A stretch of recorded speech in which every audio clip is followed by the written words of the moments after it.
So what's up? Kamusta? Ayos ba tayo dyan? So nandito ulit tayo sa may Rusi Baliwag branch para sa update natin. At bagong color or ibang kulay pa ng Rusi Force 150i. So tara, ikutan rin natin to ano nga ba yung mga pwede natin isuggest pa kay Rusi. Pwedeng maging upgrade nitong bagong-bago nilang motorcycle. So tara, ikutan na natin at alamin na rin natin yung presyo and then yung specification nitong motorcycle na to. Ayos na ayos yan. Let's go. Moving silent, feel the violence, the excitement, I know the assignment. I'm taking over, I'm sick of mediocre. I'll be the closer, I got a different motor. I got a mission to win, it's some ammunition to get it. Don't need permission to finish, got an addiction that's gripping. Got some convictions I'm living, once I'm committed I'm in it. Got a prediction I'm winning. They're the pure bloods, I'm the hybrid. The hate change, so they try to push and fight it. I stay steady, yeah, I've always been defiant. Up against the beast, yeah, I'm up against a giant. But now I'm gunning for their heads, and I will die with no regrets. This season come to an end, I'm seeing all red. And now the king is dead.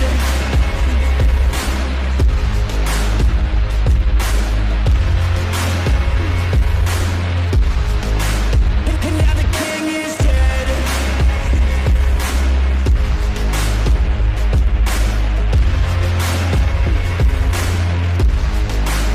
And now the king is dead. Welcome to the new regime. We do what we want, yeah, we do anything.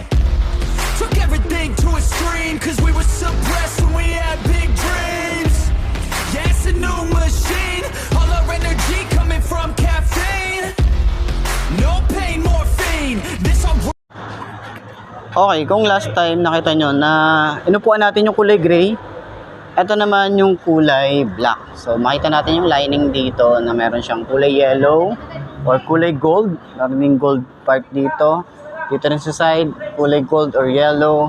And then wala naman silang masyadong binago dito sa design pa.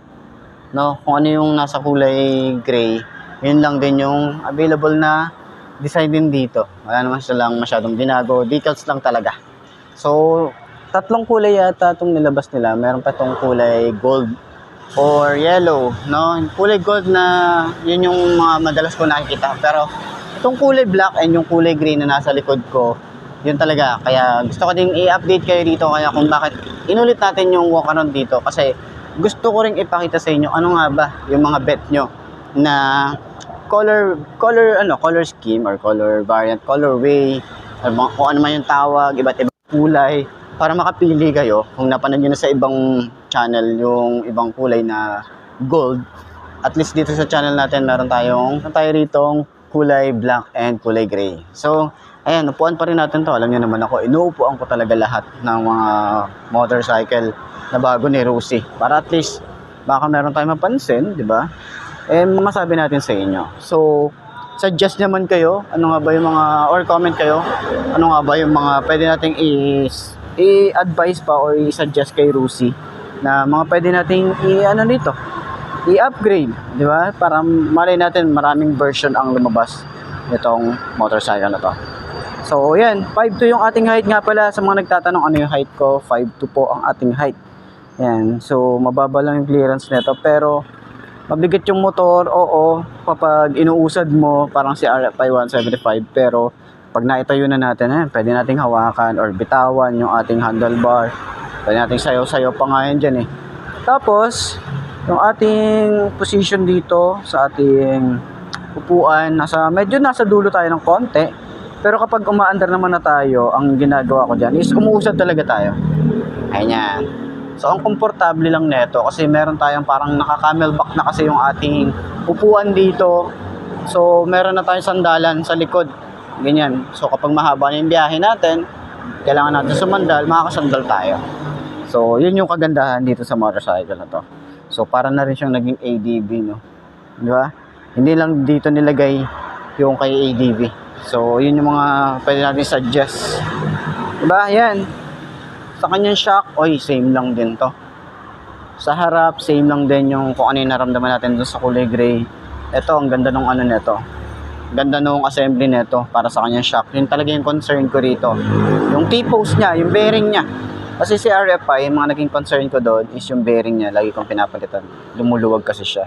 So, tingnan natin yung pinaka-review nito kung mali naman natin, di ba? Isunod natin na motorcycle. Yan, turning radius, di ba? Malawak din siya. Tapos ang gaan, no? Napakagaan. Dali nitong isingit-singit.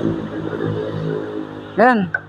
So, sa OBR natin, hindi siya ganun kalawak katulad nung kay RFI, pero sexy kasi siya rito eh. Pero makakaupo naman ng maayos, tsaka hindi siya masyadong bukaka para dun sa OBR natin. Yan. So sa tingin nyo, sulit nga ba ang kanyang design or looks? Yung 2025 sumasabay nga ba? Comment nyo naman yun sa baba. And center stand natin. Kung madali din siyang center stand. Ayan. Sobrang lambot lang din yung center stand niya. Ayos. Calling, blood pumps as my form starts